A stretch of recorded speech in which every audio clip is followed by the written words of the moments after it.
And what is Placebo, if you want to explain what the project just has been about?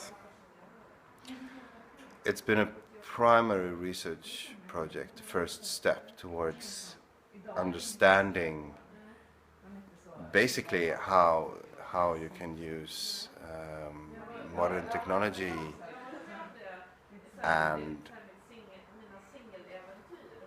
psychology to learn something about the performing arts.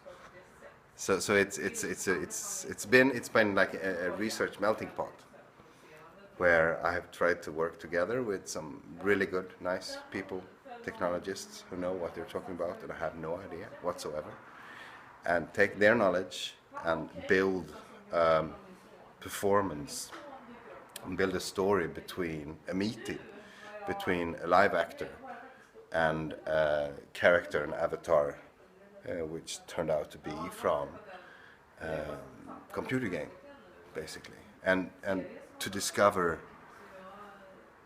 is it possible to make them equally important in the story, to carry the agency, to be people that we as watchers can identify with. Yes. And how do you think it fell out? We've had post discussions. It's been very giving. It's been very good. I've learned. One other thing is that it's been confirmed that if you use a staging, a context, if you use text, if you use something, words, if you place a story, it's easiest for us as human beings to give agency to dead matter, to technologies. Another thing is that a lot of the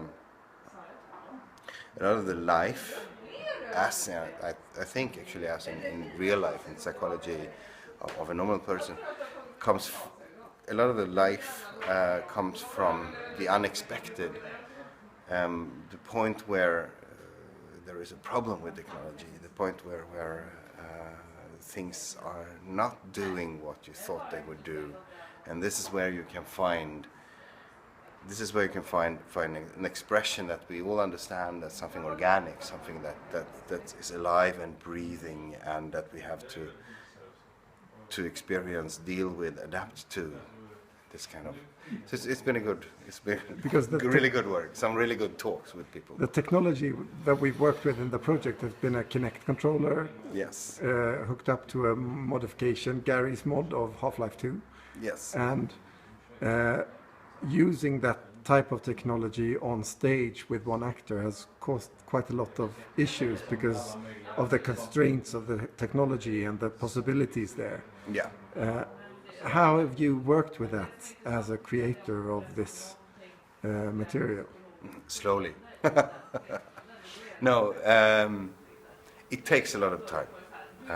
You discover a problem and you try things out, and you find an expression, you find a story, and it just like the aspect of getting the avatar, the actor on the screen, to look at the performer, the actor, to get this feeling of a meeting that she's watching him. It's very, very, very, very small difference between watching somewhere else. So it's been time-consuming working with marks, working with a bit like animating a film. Actually, I think it would be the same.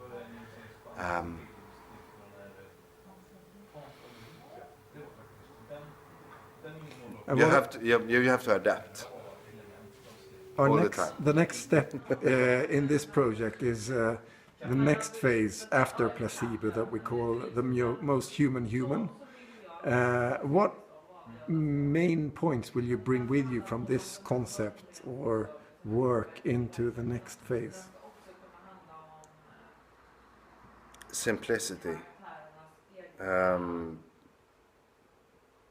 There is a lot to get from working with a simple narrative starting point, and because in the meeting between um, rehearsing with performing arts and trying to meet technology, the technological limitations, you will diversify things. You will come up with new things. You will come up with things that's impossible to tell. You will have to find new things to tell. So the basic will have to be very, very simple. Start with a simple thing, and it will become a bit more chaotic, and then you will have to work to find. Thank you so much for taking part in our small experiment in Scenlaboratoriet. Thank you. How was it to interact with the avatar? It was good. It was very interesting and a challenge for the most part. There's no language or anything, at least in the short experiment, so a lot of it was just trying to bring her to life without really getting anything in return. A lot of people, they say that acting is reacting, but in this case it's just there's nothing to react to that's alive, so it was difficult, but a challenge, which is part of the project, I guess. So it was fun. It works, I think. In the next stage, we're thinking about exchanging the avatar into a robot that will be partially controlled by the actor. Wow, okay. And also connect the avatars, some sort of movement together with biometric data from the actor, so that you won't see or understand really all what goes on, but everything is actually feedback from yourself. Right on, right on. What's your gut feeling, spontaneous? Well, I'm not very old school when it comes to theater or art or anything like that, so I'm all for it. Like really, any kind of modern or new ways of whether it works in a classical theater setup is to be discussed, but it doesn't matter. We're trying new things out, I think, and which is good, because you never know how it can be used in the future in education or whatever, or kind of new theater. So yeah, experiment more.